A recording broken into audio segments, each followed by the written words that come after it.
In today's Dead or Reals video, we're going to be ranking every single class from worst to best, and while some classes are absolutely terrible, other classes are insanely overpowered. So before we get to this video, make sure to like and subscribe and comment down your favorite class. Now coming in at last place is definitely going to be the zombie class, and this really shouldn't surprise no one, as this is the only class in the game that actively makes your game harder. Now on paper, it seems like it could really be one of the best classes. You know, enemy detection range is reduced, and we could consume corpses to gain some of your health back. But the bad part about this class is not only is it 75 bonds, but you can't use this bandages or snake oil. This is very bad to your game, as they are way more effective healing items than eating corpses, and this honestly just puts your game at risk. So this is why it's the number 13 class and the worst class in the game, and don't waste your bonds unless it's the last class you're buying. Now at number 12 we have the priest class, and honestly this class is just terrible, to be honest. Like all of the items you can end up finding here you can find inside of the game pretty easily. Crucifixes you can literally find in your first town, and holy water you can find there as well. It's not a good class. Crucifixes, they're alright, but you have to store them in your bag, and you literally have to take them out to even use them efficiently. Holy water is pretty good too. You could like spawn them around and it leaves like a residue and strikes lightning, but yeah, overall this isn't really a good class, and you're immune to lightning strikes as well, but you usually don't get struck by lightning anyways. Now coming in at number 11 spot is going to be the Alamo class. Now it isn't particularly the best class, but it isn't a horrible class. It's going to be 50 bonds, and it's going to come with a helmet, 3 metal sheets, 3 barbed wires, and a shovel, and pretty much it's going to be used pretty much as a defensive class. You're going to put your metal bars and wires and stuff on the train, and you're pretty much just going to be defending the train pretty much. It's not a good solo class, it's more of a team player class, but there's not really much to say about this class, and it's at our number 11 spot. Now coming in at our number 10 spot is going to be the Arsonist class. Now this isn't a bad class, but it isn't a good class neither. It does have its qualities like having double fire damage and you starting off with 4 Molotovs, but honestly Molotovs are just a weaker version of holy water. The only reason I have this class up so high is because you spawn off with 4, and Molotovs are very easy to end up finding. Now moving along to our number 9 spot is going to be the Ironclad class. Now I know this is probably the most overhated class in the game, as it's insanely expensive and it gives you a bunch of downsides like moving at 10% of the speed, but it's an insanely good class and super overhated in my opinion. Not only are you literally not going to be taking no damage with this class, but it's probably one of the best, being able to start off with an entire set of armor. And y'all know armor is insanely hard to get in this game, as it costs a lot of money, it's pretty hard to find, and it's just so productive and useful to have a full set of armor in my opinion.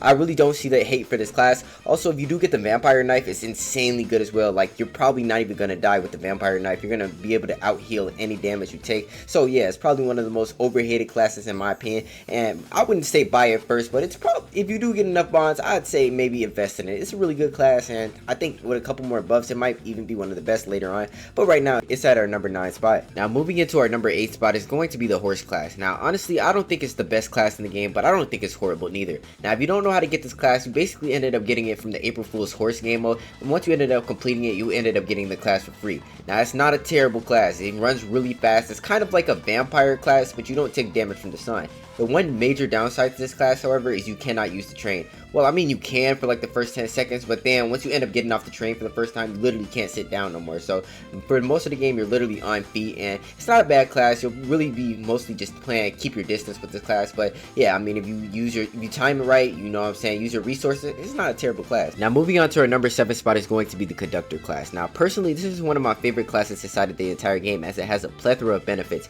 but there are some downsides to this class. Firstly, it being half HP the entire time around. Secondly, that is pretty expensive, as it's going to cost you 50 bonds to end up getting, but it's definitely worth those 50 bonds, as it's one of the best inside of the entire game. Firstly, you're going to end up spawning off with 2 coals, and you're going to be very fuel efficient, as your train is going to travel at 84 studs instead of 65. It's one of the best classes inside of the entire game for speedrunning, as you're going to be able to beat the game a lot more faster because your train is going a lot more faster. Now in my opinion, it's definitely more of a team player class, so like you're going to have one person just driving the train with this class, and you're going to have your other people going out and fetching you resources, but it's still insanely good solo. It's what I personally ended up using to beat the pacifist run, because you're able to get coal just so easily and so efficiently, and you're probably gonna only have to loot like 1 or 2 towns like if you're playing solo to end up beating the game with this class. So yeah, overall it's definitely one of the best classes. It is a pretty high skill gap class to end up playing, but if you end up you know, breaking past that little curve, it's one of the best classes inside of the entire game, and definitely a class I would end up recommending you buy.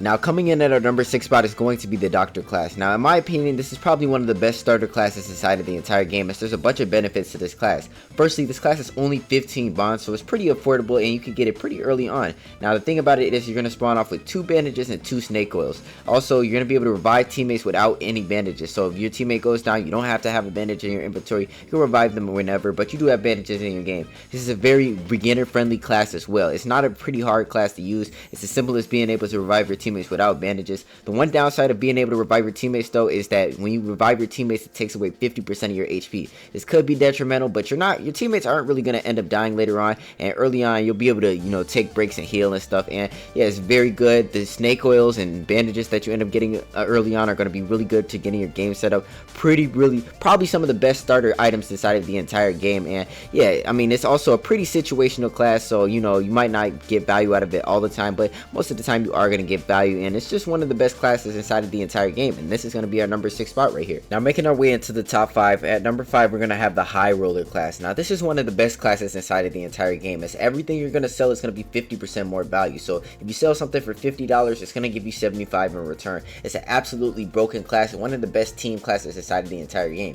You have your teammates bring you everything they end up getting, and you just sell everything. It is going to be so much value. Now it does come with a couple of downsides. The first downside being you have a 10 times more likely chance of being struck by lightning, and trust me, it does happen. With this class, it's probably like a 50-50 chance you could make it all the way without being struck by lightning. I swear it happens way more than you think. Secondly, it costs 50 bonds, so it is a little bit expensive, but you know what I'm saying, if you do carry lightning rods around and you stay by them, you should be alright with this class. Again, it's pretty unlikely that you get struck by lightning, but with this class it is a little more likely. But yeah, overall one of the best classes inside in the entire game, and a class I highly recommend you end up investing into. Coming in at our number 4 spot is going to be the Minotaur class. Now this is one of the best classes inside of the entire game. Firstly, it's insanely cheap to end up getting. It's only 15 bonds. Secondly, it has the pickaxe. The pickaxe is one of the best items inside of the entire game. Now as far as I'm aware, you can't get this anywhere else but this class, but it's literally one of the best. Just check me out. There's literally these rocks around. You may be seeing them in your runs, but if you use your pickaxe on them, you pretty much can beat the game without having to loot any town,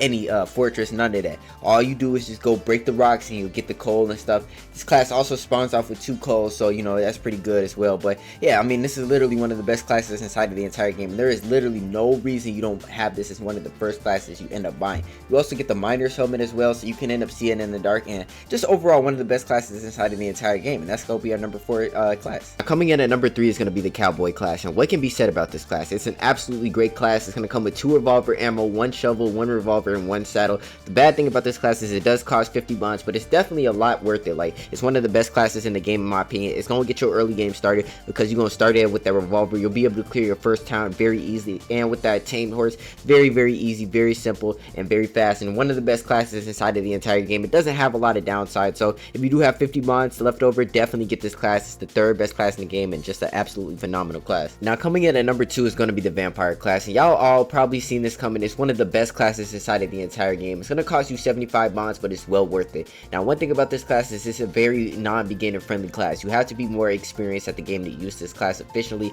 but once you get the hang of it, it's literally one of the best classes. It moves faster than every single enemy in the game, I think, except the Tesla boss. Honestly, it might even move faster than that boss, I'm not too sure, but it moves double the speed that a normal person would, so it's a very fast class. You're gonna take sun damage in the day, but with that vampire knife, if you know how to use it right, you will never die with the sun damage. It's never gonna play a factor in there. Also, you know what I'm saying, if you have the armor on, it reduces the amount of sun damage you have. So just overall a fantastic class, you know what I'm saying, a very strategic class, but one of the best inside of the entire game, and I would definitely spend that 75 bonds if you have it. But we all knew what number 1 was. It's the survivalist class. Now it's honestly the most broken class inside of the entire game. It's gonna cost you 75 bonds, and you're gonna spawn it with the tomahawk and the shovel, but that side is gonna make everything do a bunch more damage. The lower your health, the more damage you do. You'll basically be able to 1 and 2 shot every single enemy you come across. There isn't really any negatives to this class except for the fact that it's a little bit of a high risk playstyle, so you know you do have to take your time a little bit with this class, but you know what I'm saying, if you know what you're doing, this is literally the best class inside of the entire game. It'll make the game like a cakewalk,